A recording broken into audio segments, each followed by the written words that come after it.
जय गजानन. रसिको हो नमस्कार.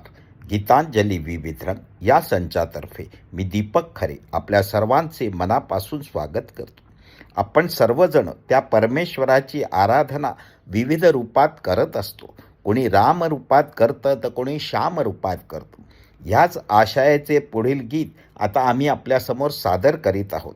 आमचा हा प्रयत्न आपल्याला आवडल्यास लाईक, शेअर, कमेंट अवश्य करावे आणि आमच्या संचाला अजून सबस्क्राईब केलं नसेल तर करावे ही विनंती. धन्यवाद.